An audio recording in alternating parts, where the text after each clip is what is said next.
Hi Cliff fans, and welcome to another one of my polls, another top 10. And today I'd like to give you my ultimate top 10 Cliff songs of all time.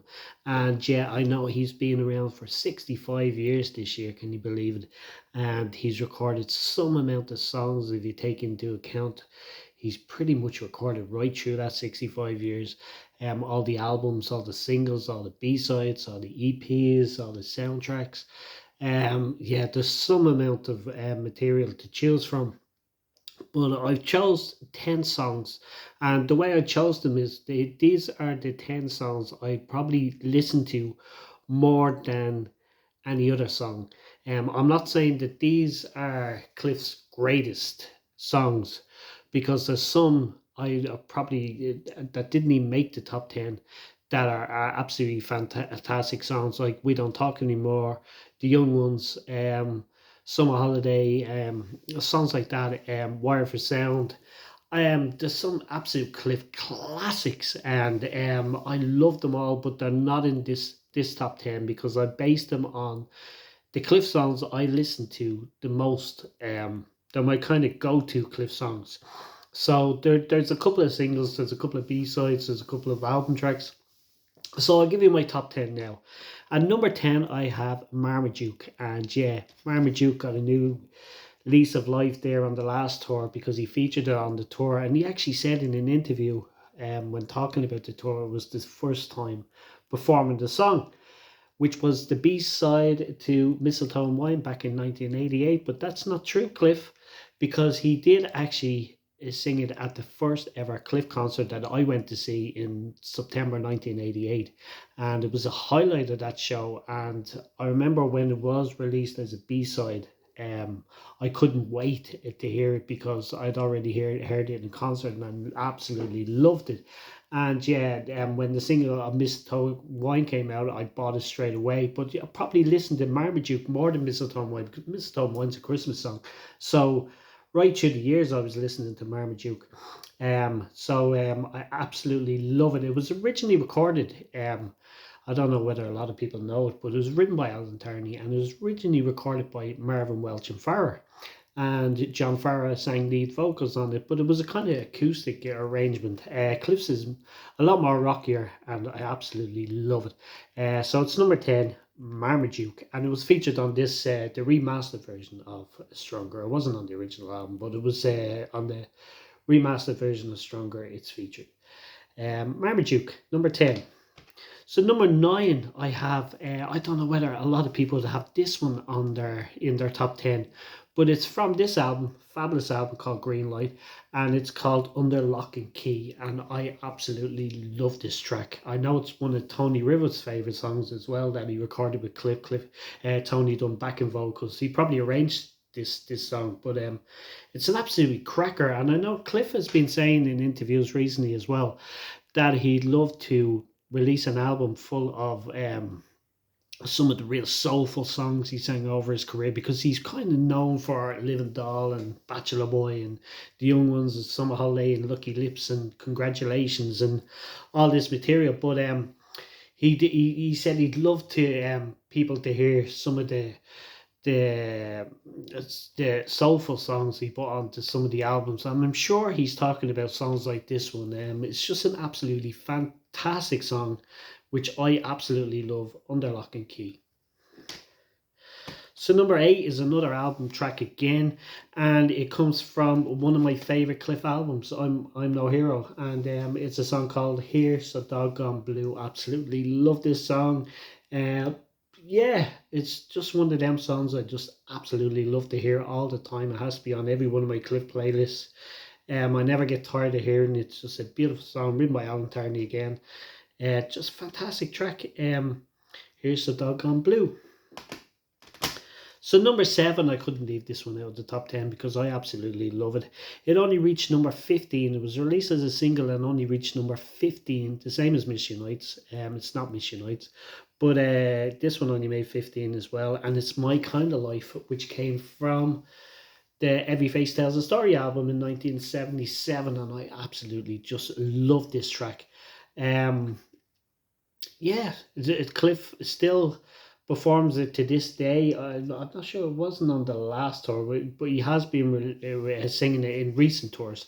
But he's kind of went with that kind of rockier version that he recorded in '92 for a French import album called My Kind of Life. And yeah, but I think my ultimate favorite version is the actual single released and the one that's featured on this album. My Kind of Life is number 7.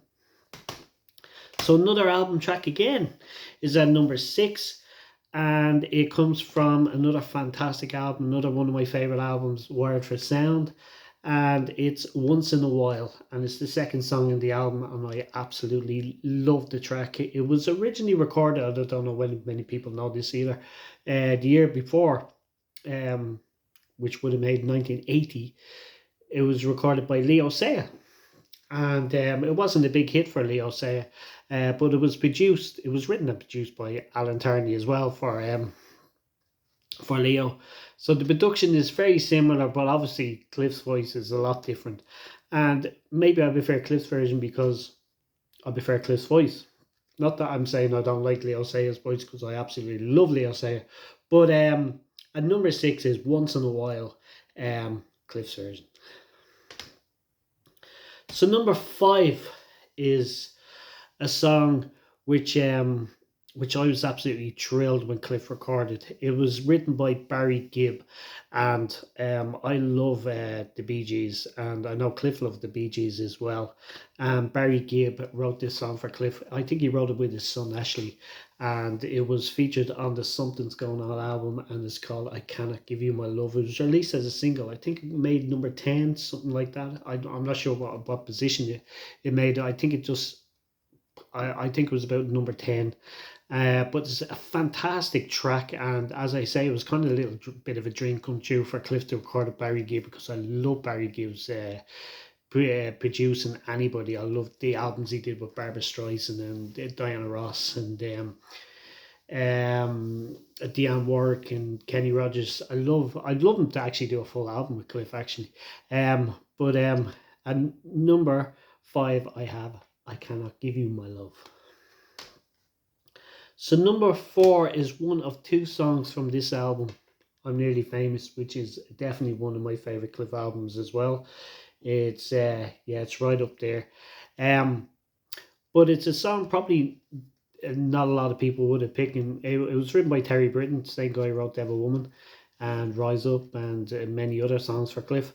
But this one is called I Wish You'd Change Your Mind, and it's just an absolutely beautiful song. I love everything about the album, the song. I love Cliff's vocals, first of all. I love the acoustic guitar. I love the backing vocals again by Tony Rivers. Just an absolutely beautiful song. And yeah, so I Wish You'd Change Your Mind is number 4. So number 3 comes from my favorite Cliff album of all time. My favorite Cliff album of all time is this one, Always Guaranteed, which I mentioned in other polls. And yeah, I love every single song on the album, but the standout track for me that is one of my favorite Cliff singles and one of my favorite Cliff songs of all time, Some People. Absolutely fantastic song written by Alan Turney. I absolutely love it. And it's it's my 3rd favorite Cliff song of all time, Some People. So I'm back to I'm Nearly Famous again, because number 2 is Devil Woman, of course. What a song. Written by Terry Britton. I absolutely love this track. I sing it with my band. It was like I tried to get a couple of Cliff songs in the band. I only got one in, but I got Devil Woman in. So if we're going to do a Cliff song, that's the one to do. But I absolutely love Devil Woman. I love Cliff singing it. I love him singing it live. I love the album version, the single released, and I love that beautiful version they did on the Rise Up album as well. Absolutely fantastic with the Royal Philharmonic. But I think the definitive version is the single released and came from this album, I'm Nearly Famous, Devil Woman. So number 1, I'm only after realizing there is the Devil Woman was probably the oldest song that was featured on this up until I get to the number one. I didn't pick anything from the 60s, which is surprising because I love The Next Time, I love A Matter of Moments, I love I Could Easily Fall in Love with You, Don't Talk to Him, On the Beach. I love so many songs from the 60s, but I didn't feature any of them in my top 10. But as I say, Cliff has recorded some amount of material, so it'd be impossible. It's kind of impossible to pick 10, but I have picked 10 that the most listened to. But my most listened to song track of all time is Move It by Cliff Richard. Absolutely love Cliff's first single, Move It.